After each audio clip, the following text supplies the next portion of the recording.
So I think we have to be reflective about selling one's soul. Tottenham Hotspur are perennial underachievers, and they haven't won a cup of any sort since 2008.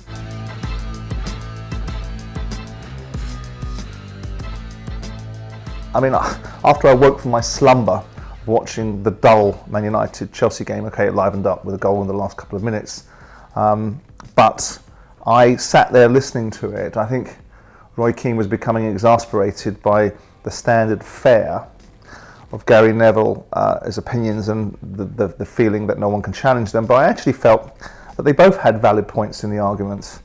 I felt that Roy was making the point that what is the point of Cristiano Ronaldo being made to stay at Manchester United if you're not going to play him and if you're going to slightly degrade him? And I'm always in the camp the players should do as they're told, but I really don't see the point of bringing Ronaldo on in the 88th minute. I also, conversely, don't think it's appropriate, of course, for him to refuse to go on and walk down the touchline into the tunnel.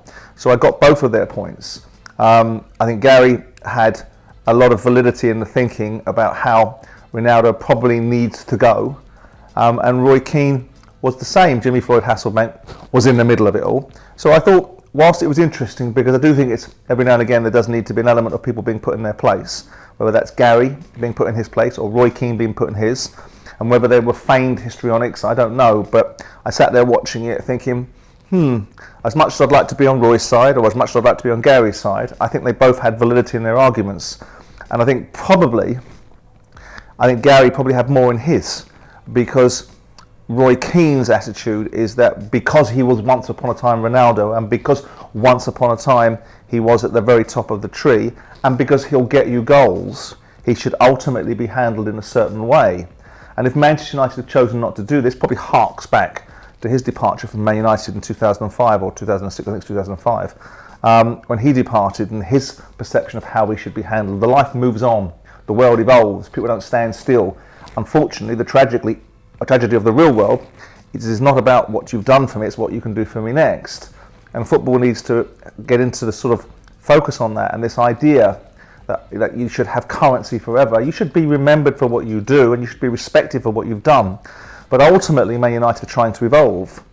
And I read various newspaper articles over the weekend that suggested that maybe this is Manchester United evolving again and becoming a big club because they refuse to kowtow to Ronaldo's histrionics. I think probably they should have let him go in the summer. Not let him go, they should have achieved an outcome that worked for Manchester United, and solely for Manchester United, because it's not about Ronaldo and his career and how much money he can get playing somewhere else or what he thinks he wants. It's about what's best for Manchester United. Did Tottenham sell their soul? Well, what was their soul? Turning up and not winning anything for decades. If that's your soul, it's a pretty shallow one, isn't it? Football teams, and the purpose of football is to win something. And whilst it's ideal to win it with panache and aplomb, you have to build foundations. Klopp didn't build Liverpool into a formidable side for 2.5 to 3 years. Conte's been there for less than a year. We have to get context.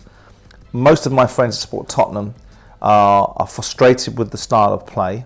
They don't enjoy it, and they forecast, which I think is a negative way of looking at the world, that Newcastle would turn them over, and so they were duly right.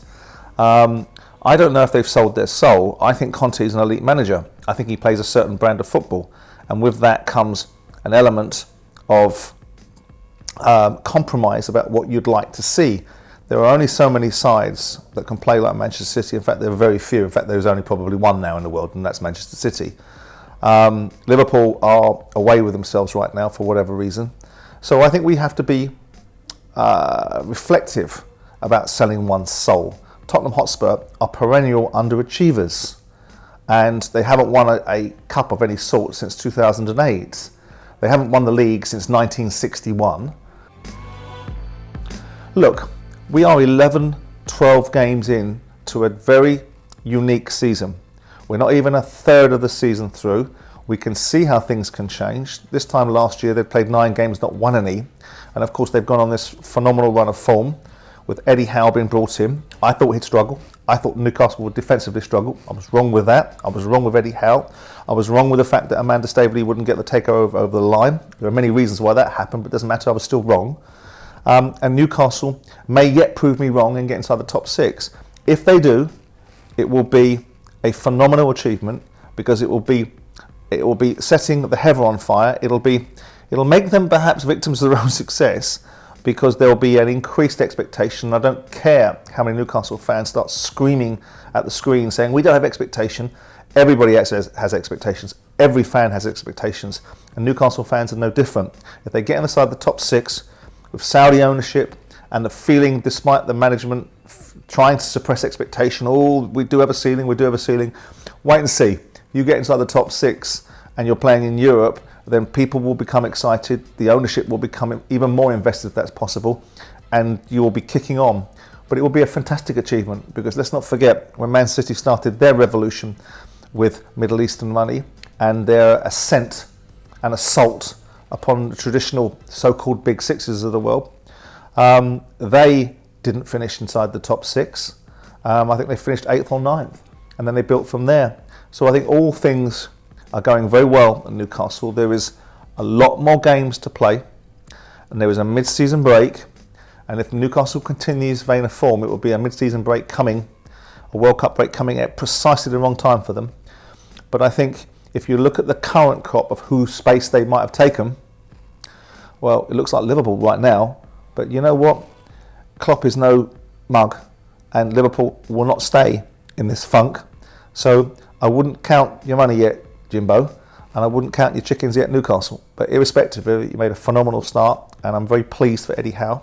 I'm very pleased for the fans of Newcastle, because I think it's been a long time coming, a little bit of happiness up there, and long may it continue. Well, I don't think Boris Johnson was ever going to be re-elected as Prime Minister. I think, tragically, we live in a world of media where media seem to believe that they can create any figment of people's imagination and turn it into reality. They can drive the country, they can once upon a time pick England managers and pick teams, and now they believe they can decide which politicians are going to be effective, which ones are not. I actually don't think that, despite the fact Liz Truss was completely and utterly devoid of any personality, that her policies were particularly wrong. They were wrong in their timing, and we didn't need a tax cut for the highest tax brackets. It could have been phased in over a period of time, and probably corporation tax is something that didn't need to be addressed right now. But notwithstanding that, they weren't bad policies, because they were showing that Britain is open for business, that as a tax position, it was something that would attract the best brains, the best businesses in this country, as you try and power out of what the world is suffering from. The tragedy is our media spends all its time tearing people down rather than building people up. Going to Boris Johnson to me is like Ronald McDonald. Ronald McDonald gets you into McDonald's, but he doesn't operate the cash controls or a business plan, does he? So Boris Johnson is a Ronald McDonald, the Conservative Party. He'll win you votes, but when it comes to running the business, you wouldn't let him near any of the levers. So putting him back in place, he proved that he wasn't a leader. He's a vote winner. And some will say, well, that's what the Tories need, but they have 2 years to rebuild that. I'm not sure Rishi Sunak, who clearly is going to be the likely outcome. To me, he's a smug Goldman Sachs banker that has a certain view, but what have we got? It's a race to the bottom. They don't deserve to be in power, and Boris Johnson could only have divided. One of my closest friends, who's a very savvy and incredibly successful businessman, also politically connected, told me 2.5 years ago, when they elected Boris Johnson, they'll eat him. He'll divide the Conservative Party and they'll eat him and they'll out him. And that's precisely what they've done. Whether we agree with the fact that Boris Johnson not being entirely upfront about how many drinks he did or didn't have, or what he did and didn't know about a particular whip in his party, is like John F. Kennedy, one of the most revered leaders in political history, behaving in a way in the White House, or Tony Blair sanctioning a war and going into Iraq for weapons of mass destruction that didn't exist. Those lies are incredible lies. The lies that we now say are the most awful, fiendish lies are, did I or did I not have a drink at a party in Downing Street during a unique time? I understand lawmakers and making laws, but Boris Johnson couldn't have come back. He'd have come back, walked into a storm. It'd have been another own goal, another opportunity, another gift handed to the Labour Party, because the next thing over the horizon would have been the Parliamentary Privileges Committee to probably sanction him. So, no, I don't think, insofar as this is a football show, that Boris Johnson, in an analogy, should be part of the team again. Certainly not his leader. Look, the one thing you have when you've been involved in something is you gain, unless you're really stupid, you gain a lot of experience. And 10 years of owning a football club, some of it in the Premier League, some of it in the Championship, all of it ambitious and all of it challenging the status quo, brought me a lot of knowledge. If timing had been different, I'd be sat at Crystal Palace and not others. But you pay your money, you take your choices. So from an experience point of view, it would be silly for me if a football club came up that interested me and structurally was right for me economically, and I doubt whether I'd want to do it alone again, because it's all well and good being the bravest person in the room, but sometimes a fool and his money are lucky enough to get together in the first place. So from a knowledge, education and ability to understand point of view, probably if a football club that interested me came up, that would be the sensible, if that's a word, sensible, if that's a word in this construct, that would be associated with this conversation, then a football club would be the logical solution.